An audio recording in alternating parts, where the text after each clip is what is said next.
तो सर, बांग्लादेशी घुसपैठियों का आपका क्या मुद्दा है? भी वर्तमान की जो भी परिस्थितियां बनी उसमें दोषी कांग्रेस भी है, भारतीय जनता पार्टी भी।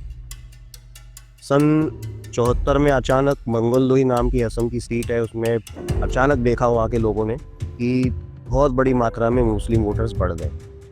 वहाँ के छात्रों ने एक आंदोलन खड़ा कर दिया कि अचानक इतने सारे मुसलमान वोटर्स कैसे आ गए विधानसभा में। और ऐसी भ्रष्टाचार से भरी हुई नागरिकता सूची सबने अपने फर्जी कागजात बनवा लिए और 80 लाख घुसपैठियों ने अपने नाम उस नागरिकता सूची में दर्ज करा लिए। और वो सूची आज सुप्रीम कोर्ट की टेबल पे पड़ी है, किसी भी दिन उस पर सील लग जाएगी और वो सब वैध नागरिक भारत के बन जाएंगे। उस भ्रष्ट नागरिकता सूची को खारिज कराने के लिए हमारी जनहित पार्टी लगातार प्रयासरत है। तो सर, मिजोरम के 40,000 ब्रू जनजाति के जो लोग हैं, जो विस्थापित हुए हैं, उनका क्या मुद्दा है? थोड़ा इसके बारे में भी बताइए आप। ब्रू जनजाति एक ऐसी जनजाति है जो मोटे तौर पे प्रकृति पूजक है और ईसाई नहीं बनी। मिजोरम की जो मिजो जनजाति है वो पूर्णतया 100% ईसाई बन चुकी है। तो मिजो जनजाति के लोग चर्च की प्रेरणा से ब्रू जनजाति के लोगों को प्रताड़ित करते रहे लंबे समय तक, आज भी करते हैं। वो उनको मार खा के त्रिपुरा में माइग्रेट होना पड़ा। वो बेचारे 7 कैंप में त्रिपुरा में पड़े थे, अलग अलग जगह ऐसे उन्होंने अपनी बसाहट डेवलप कर ली थी।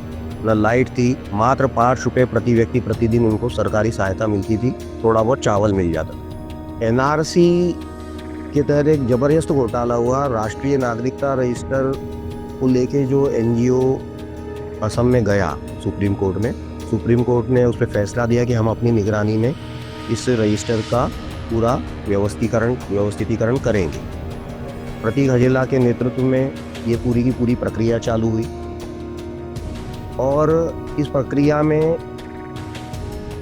इतना ज़्यादा करप्शन हुआ कि 100% बांग्लादेशी घुसपैठियों ने अपने फर्जी कागजात बनवा लिए और वो राष्ट्रीय नागरिकता सूची में अपने नाम दर्ज करवाने में सफल रहे। और दुखद पहलू ये है कि जब ये सूची सुप्रीम कोर्ट की टेबल पे गई तो न तो केंद्र सरकार द्वारा न राज्य सरकार द्वारा उस सूची का विरोध किया गया। जो एफिडेविट दिया गया कोमोबेश वही एफिडेविट था जो कांग्रेस की सरकार ने आज से 8 साल पहले दिया था। तो क्या अंतर रहा भारतीय जनता पार्टी के स्टैंड में और कांग्रेस के स्टैंड में? आपने राष्ट्रीय सुरक्षा को दांव पे लगा दिया। वहाँ का हिंदू आज व्यवहार करने की स्थिति में नहीं है, वहाँ की माताएं बहनें सड़क पे खुलेआम निकलने की स्थिति में नहीं है। तो सर, जो आपकी पार्टी है वो क्या कौन सी विचारधारा फॉलो करती है? आरएसएस की? हम सब लोग संघ के बैकग्राउंड के, हमारे पूरे के पूरे परिवार संघ के बैकग्राउंड के हैं। हिंदुत्व हमारी राष्ट्रीयता है, इसको लेके हमारे मन में कोई द्वंद्व नहीं है। और इसलिए इस बैकग्राउंड के होने के कारण केवल हिंदुत्व का हल्ला करके सरकार बनाना जैसी कि अभी बन रही हैं, इतने मात्र से काम नहीं चलेगा। हिंदुत्व के आधार पे गवर्नेंस, ये सबसे महत्वपूर्ण विषय आज का है। नमस्कार दोस्तों, स्वागत है आप सभी का हमारी आज की इस वीडियो में, जहां हम बात करेंगे देश के कुछ गंभीर मुद्दों पर।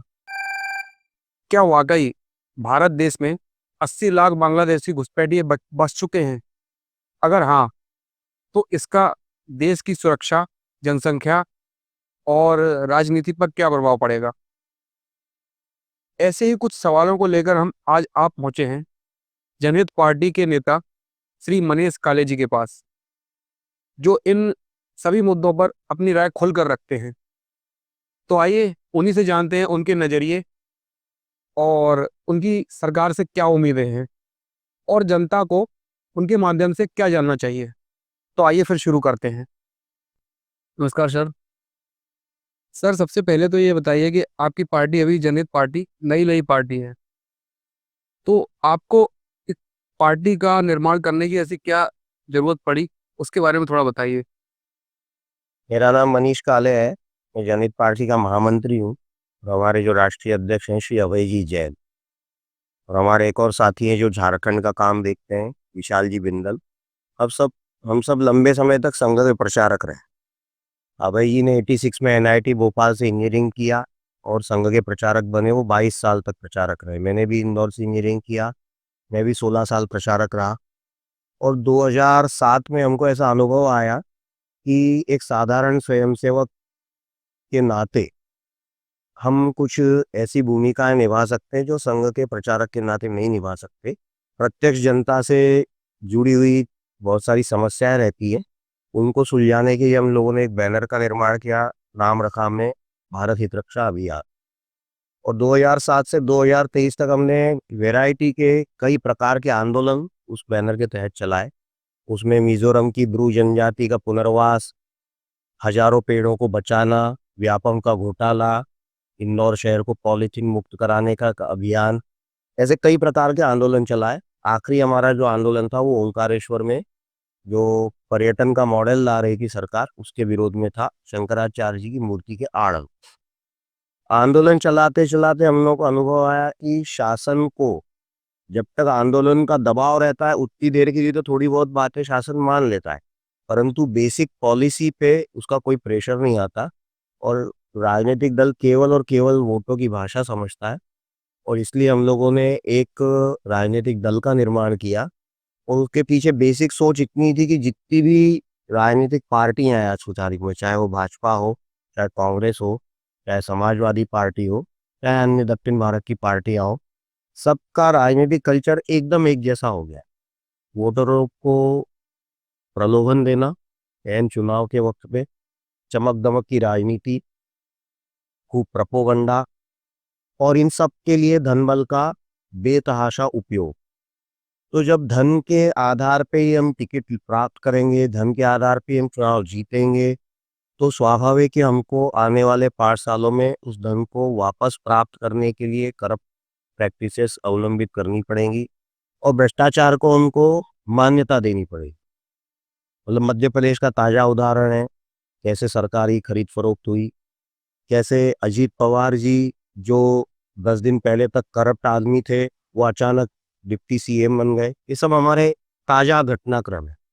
तो ऐसी जो भ्रष्ट राजनीति रहती है उसमें वोटर ठगासा रह जाता है, साधारण समाज ठगासा रह जाता है, और भ्रष्टाचार इस लेवल पे चला जाता है कि साधारण आदमी की सुनवाई होना बंद हो जाती है, जो कि हो चुकी है। और इसीलिए इस राजनीतिक कल्चर को बदलने का संकल्प लेके हम लोगों ने एक राजनीतिक पार्टी बनाई जिसका नाम हमने जनहित पार्टी रखा है। चुनाव आयोग में अभी वो प्रोसेस में। तो सर, बांग्लादेशी घुसपैठियों का आपका क्या मुद्दा है? इसके बारे में थोड़ा विस्तार से बताइए, और ये भारत में कैसे आए? देखिए, बांग्लादेशी घुसपैठियों की समस्या ये कोई अचानक और नई नहीं, और ये ऐतिहासिक लंबा आंदोलन है। इसका तो एक बहुत डिटेल बातचीत अलग से करेंगे, लेकिन मुद्दे की शॉर्ट में बता दो कि अभी वर्तमान की जो भी परिस्थितियां बनी उसमें दोषी कांग्रेस भी है, भारतीय जनता पार्टी भी। सन 74 में अचानक मंगलदोई नाम की असम की सीट है, उसमें अचानक देखा वहाँ के लोगों ने कि बहुत बड़ी मात्रा में मुस्लिम वोटर्स बढ़ गए। वहाँ के छात्रों ने एक आंदोलन खड़ा कर दिया कि अचानक इतने सारे मुसलमान वोटर्स कैसे आ गए विधानसभा। ऑल असम स्टूडेंट्स यूनियन नाम के संगठन ने पूरे प्रदेश का एक प्रदेश व्यापी आंदोलन चलाया, और बड़ा जबरदस्त आंदोलन चला, जो समय के साथ में एक राजनीतिक दल में परिवर्तित हुआ। आंसू से कन्वर्ट होकर के बाद में एक पॉलिटिकल पार्टी बनी, असम गण परिषद। उनके मुख्यमंत्री भी बने, उसके गृह मंत्री भी बने, पूरी सरकार बनी। और राजीव गांधी जी ये प्रधानमंत्री थे, तब उनके साथ असम का समझौता हुआ, असम अकॉर्ड के नाम से प्रसिद्ध है वो। तो पूरे देश में हमारा जो आधार वर्ष है जनसंख्या नागरिकता देने का, वो सन 1951 है। लेकिन असम के स्पेशल केस को लेकर के वो कर दिया गया 1971, क्योंकि बांग्लादेश का निर्माण हुआ था 71 में। तो 20 वर्ष के जो अवैध घुसपैठिए थे, जो पूर्वी पाकिस्तान उस समय का, आज का बांग्लादेश, उससे भारत में आए थे, वो मान्यता प्राप्त हो गए, भारत के नागरिक हो गए। तो 20 साल के जो वो जो घुसपैठी थे उनको नागरिकता देने का पाप कांग्रेस द्वारा हुआ। उसके बाद आपको याद होगा आडवाणी जी ने वो घुसपैठ लगातार जारी रही। आडवाणी जी ने पहली बार बांग्लादेश बॉर्डर पे तार फेंसिंग लगाने की मांग उठाई। कालांतर में भाजपा के दबाव के कारण, भाजपा का शासन आने के बाद उसमें गति आई, आज फेंसिंग भी हो गई। लेकिन करप्शन के कारण बड़े आसानी से बांग्लादेश से लोग घुसते हैं आज भी। और पूरे देश में अनुमान है कि 4 से 5 करोड़ बांग्लादेशी घुसपैठी हैं। सुप्रीम कोर्ट में एक केस गया, असम पर्टिकुलर की बात करें, एनजीओ ने वहाँ केस लगाया। सुप्रीम कोर्ट ने अपनी निगरानी में राष्ट्रीय नागरिकता रजिस्टर को व्यवस्थित करने का अभियान चलाया।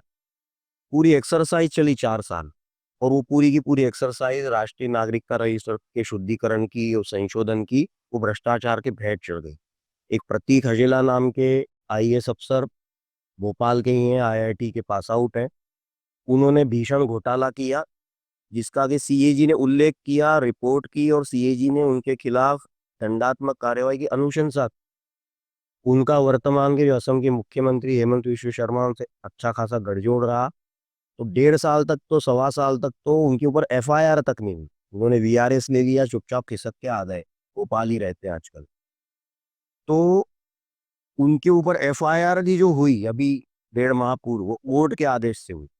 तो करप्शन इस लेवल पे चला जाए कि 260 करोड़ का घोटाला स्वयं सीएजी कर रहे हैं, एफआईआर की अनुशंसा कर रहे हैं, और वो एफआईआर तक न हो, उस घोटाले की जांच तक न हो, और ऐसी भ्रष्टाचार से भरी हुई नागरिकता सूची सबने अपने फर्जी कागजात बनवा लिए, और 80 लाख घुसपैठियों ने अपने नाम उस नागरिकता सूची में दर्ज करा लिए।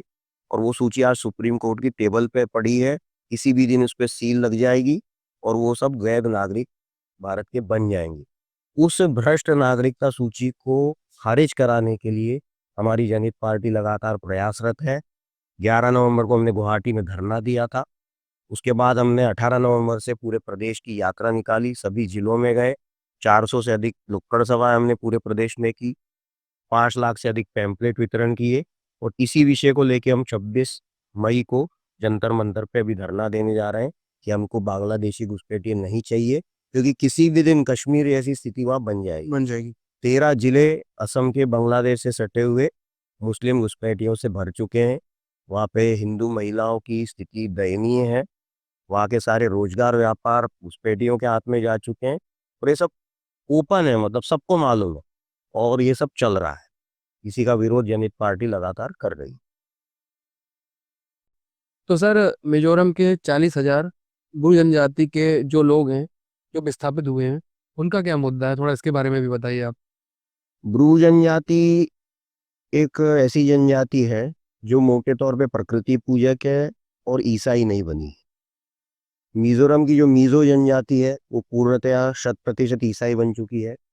तो मिजो जनजाति के लोग चर्च की प्रेरणा से ब्रू जनजाति के लोगों को प्रताड़ित करते रहे लंबे समय तक, आज भी करते हैं। तो ये घटना हमारे संज्ञान में आई एक महात्मा जी के माध्यम से। हम लोग वहाँ पे अवलोकन करने गए, और जब हमने देखा कि ये लोग पिछले कई वर्षों से, 2 दशकों से खुले आसमान के नीचे प्रकृति की शरण में पड़े हुए हैं, वो उनको मार खा के त्रिपुरा में माइग्रेट होना पड़ा। तो वो बेचारे 7 कैंप में त्रिपुरा में पड़े थे, अलग अलग जगह ऐसे उन्होंने अपनी बसाहट डेवलप कर ली थी। न लाइट थी, मात्र 5 रुपए प्रति व्यक्ति प्रतिदिन उनको सरकारी सहायता मिलती थी, थोड़ा बहुत चावल मिल जाता था। तो ऐसे घर बार से वंचित, बिजली से वंचित, अपनी खेती से वंचित लोगों को जब हमने देखा, तो हम लोगों ने तय किया कि इनके पुनर्वास के लिए अभियान चलाया जाए। तो वो अभियान हम लोगों ने मध्य प्रदेश से चलाया। मध्य प्रदेश के लगभग 125 कार्यकर्ता अपने स्वयं के खर्चे से मिजोरम गए, उनके कैंपों में हम 2-2 दिन रुके। वहाँ पे हमने अगरतला में राज्यपाल महोदय को ज्ञापन दिया। फिर हम लोग आइजॉल गए, और आइजॉल जाके वहाँ के मुख्यमंत्री के आवास पे धरना दिया। और करते करते लगातार जब हम 9 महीने ये आंदोलन चलाते रहे, हमने दबाव बनाया, कई सारे हस्ताक्षर कराए, पोस्ट कार्ड लिखाए, धरने दिए, जंतर मंतर पे भी धरना दिया। ये सब गतिविधियां हम चलाते रहे, फिर भी सरकार नहीं मानी। मतलब दुर्भाग्य देखिए कि 6 साल अटल जी की सरकार के, 10 साल मनमोहन सिंह जी के, और 6 साल मोदी जी के ये बीत चुके थे, तब तक इनके पुनर्वास के ऊपर कोई काम नहीं हुआ था। हम लोगों ने लगातार 9 महीने आंदोलन चलाया, फिर भी सरकार नहीं मानी। जब हमने फिर ये धमकी दी कि हम पूरी 5,000 लोगों की ट्रेन भर के जंतर मंतर पे बैठने के लिए आ रहे हैं, तब सरकार हड़बड़ाई, और फिर सरकार ने उसको संज्ञान में लेके उनके पुनर्वास की व्यवस्था मिजोरम में जिनकी जाने की इच्छा नहीं थी, क्योंकि वहाँ ईसाई दबाव था, या तो ईसाई बनो या मार खाओ। तो उन सारे बच्चों की, नई पीढ़ी के बच्चे 20 साल बड़े हो गए थे, वो सबकी इच्छा थी कि हम त्रिपुरा में ही रहें। तो अब वो त्रिपुरा में उनका सेटलमेंट हो गया है, अच्छे से वो रह रहे हैं, अपना जीवन यापन कर रहे हैं। सरकार ने उनको प्रारंभिक मकान भी बना के दिए और प्रारंभिक पूंजी के रूप में 4-4 लाख रुपए भी दिए और वो अपना अच्छे से जीवन यापन कर रहे हैं। तो सर मैंने आपकी पार्टी का मैनिफेस्टो पढ़ा, उसमें बहुत सारे मुद्दे थे, काफ़ी अच्छे अच्छे मुद्दे हैं, लेकिन आपके मैनिफेस्टो में वक्फ बोर्ड की अवैध प्रॉपर्टी के खिलाफ कोई वो नहीं लिखा कि उसके खिलाफ कुछ आप करेंगे। ऐसा देखिए, बात यह है कि वक्फ बोर्ड का अभी विषय आया, उस समय हम लोग दूसरे आंदोलन में लगे थे, नंबर एक। दूसरा, वक्फ बोर्ड का इशू अब लगभग रिजॉल्व हो गया, क्योंकि सुप्रीम कोर्ट ने भी, विधेयक तो बना ही बना, कानून बन गया, प्लस सुप्रीम कोर्ट ने भी उस पे सुनवाई से इनकार कर दिया है। मतलब एक प्रकार से जो भी स्थिति है, जो संसद में कानून बन के आया है, उस पे अब काम होना शुरू हो चुका है और इसलिए अब यदि जरूरत पड़ी तो अब आंदोलन करेंगे। बाकी वक्फ की जो जमीन है और जो भी घटनाक्रम हुआ है वो सबके सामने है और जो कुछ भी हुआ बहुत ठीक ही हुआ। अब वो जो जमीन है वो कैसे वापस सबको मिलेगी और आम जनता के हित में कैसे उसका उपयोग होगा, ये अब समय की बात है, वो समझ में आएगा। तो सर वर्तमान में बीजेपी सरकार की गवर्नमेंट है, तो आप उनकी किन नीतियों से दुखी हैं और आप उनसे क्या चाहते हैं? वर्तमान में भारतीय जनता पार्टी की सरकार है। हिंदुत्व का जो आंदोलन अयोध्या का चला, उसके कारण जनता ने उसको दिल खोल के समर्थन दिया। और आज मध्य प्रदेश की यदि बात करें, गुजरात की बात करें, राजस्थान की बात करें, तो ये जो पूरा क्षेत्र है, उत्तर प्रदेश की बात करें, तो जनता ने उसको हाथों हाथ स्वीकार किया, हिंदुत्व के भाव को अंगीकार करके लगातार बीजेपी को जिता रही है। लेकिन ये आज गवर्नेंस की यदि बात करें तो आज क्या स्थिति है? आज ग्वालियर में मैं बैठा हूँ, अपन इंटरव्यू कर रहे हैं, अभी अभी जीवाजी विश्वविद्यालय का घोटाला आपने देखा, अभी कल के ही भास्कर में छपा है। कॉलेज जमीन पे नहीं है, कॉलेज की बिल्डिंग नहीं है, कागजों पे ही कॉलेज चल रहे हैं। तो हम कौन से और पार्टी विद डिफरेंस की बात कर रहे हैं, उसके दावे कर रहे हैं, कौन से सुशासन की बात कर रहे हैं, समझ से परे है। और जिन दीनदयाल जी और श्यामा प्रसाद जी के आदर्शों को लेके भारतीय जनसंघ का जन्म हुआ, कालांतर में भारतीय जनता पार्टी बनी, उसका दूर दूर तक नामो निशान वर्तमान भारतीय जनता पार्टी के कल्चर से गायब है। तो नैतिकता से विहीन ऐसा जो शासन हम लोगों को झेलना पड़ रहा है, ये अब किसी से छुपी हुई बात नहीं है। कैसे नेताओं द्वारा, भ्रष्ट राजनेताओं को प्रशासकों को प्रश्रय दिया जा रहा है और भ्रष्ट प्रशासन के माध्यम से कैसे गरीब और जनता के ऊपर दबाव बढ़ रहा है। साधारण आदमी की कोई सुनवाई नहीं है। आज मेरी जमीन का नामांतरण कराना हो तो उसके लिए भी मुझे रिश्वत देनी पड़ रही है। छोटे छोटे कामों के लिए मेरे को चक्कर काटने पड़ रहे हैं। और हालत यह है कि फर्जी डिग्रियां बट रही हैं। विश्वविद्यालय स्कॉलरशिप प्राप्त करने के लिए, स्कॉलरशिप कमाने के लिए फर्जी एडमिशन्स कर रहे हैं। तो शिक्षा, स्वास्थ्य, सारे के सारे जो महत्वपूर्ण क्षेत्र हैं वो भ्रष्टाचार की भेंट चढ़ चुके हैं। तो भारतीय जनता पार्टी के जो दावे हैं और जिन नैतिक आदर्शों को लेके वो चली थी, वो आज दूर दूर तक दिखाई नहीं देते। और इसलिए जो चमक दमक की और भ्रष्ट राजनीति है, इससे जब तक मुक्ति नहीं मिलेगी तब तक साधारण आदमी सुखी नहीं रह सकता। इन्हीं बातों को लेके हम लोग को नई पार्टी बनानी पड़ेगी। तो सर एनआरसी के तहत क्या घोटाला हुआ था, थोड़ा उसके बारे में बताइए। एनआरसी के तहत एक जबरदस्त घोटाला हुआ। राष्ट्रीय नागरिकता रजिस्टर को लेके जो एनजीओ असम में गया सुप्रीम कोर्ट में, सुप्रीम कोर्ट ने उस पर फैसला दिया कि हम अपनी निगरानी में इस रजिस्टर का पूरा व्यवस्थितीकरण करेंगे। प्रतीक हजेला नाम के आईएएस अफसर थे जो भोपाल के ही रहने वाले, उनकी काफ़ी अच्छी अंडरस्टैंडिंग हेमंत विश्व शर्मा जी से थी। जब हेमंत विश्व शर्मा कांग्रेस के शासनकाल में स्वास्थ्य मंत्री थे, तब ये राष्ट्रीय स्वास्थ्य मिशन के मुखिया हुआ करते थे प्रतीक हजेला।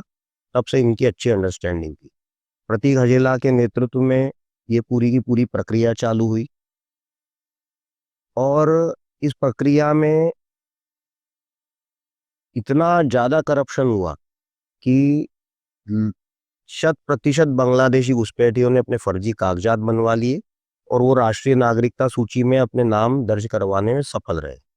उनके जो डिप्टी स्टेट कोऑर्डिनेटर थे प्रतीक हजेला के, वो थे श्री हितेश देव शर्मा, वो असम मूल के ही हैं। वो कमिटेड ऑफिसर रहे। उन्होंने इस पूरे घोटाले को पकड़ा। उन्होंने ही सीएजी को चिट्ठी लिखी कि इसमें करप्शन हो रहा है तो कृपया जांच करिए। सीएजी ने पूरा का पूरा घोटाला एक जांच टीम भेज करके पकड़ा, और उन उस 260 करोड़ रुपए के घोटाले में, जबकि है तो और ज्यादा का वो घोटाला, परंतु 260 करोड़ का घोटाला उन्होंने रिपोर्ट किया। और रिपोर्ट करके उन्होंने अनुशंसा की कि प्रतीक हजेला के ऊपर दंडात्मक कार्यवाही की जाए। और चूंकि प्रतीक हजेला का और मुख्यमंत्री जी का अच्छा गठजोड़ होने के कारण वो बचे रहे। लोक लेखा समिति, पब्लिक अकाउंट कमेटी एक रहती है, जिसके सामने उनको प्रस्तुत होने का भय था, इसलिए उन्होंने तुरंत, जैसे ही उनके ऊपर अनुशंसा हुई कि इनके ऊपर दंडात्मक कार्यवाही होनी चाहिए, उन्होंने तुरंत वीआरएस के लिए अप्लाई किया। दिल्ली से और गुवाहाटी से फटाफट उनके वीआरएस को क्लियरेंस मिला, और बड़े आसानी से वो वीआरएस लेके भोपाल सेटल हो गए।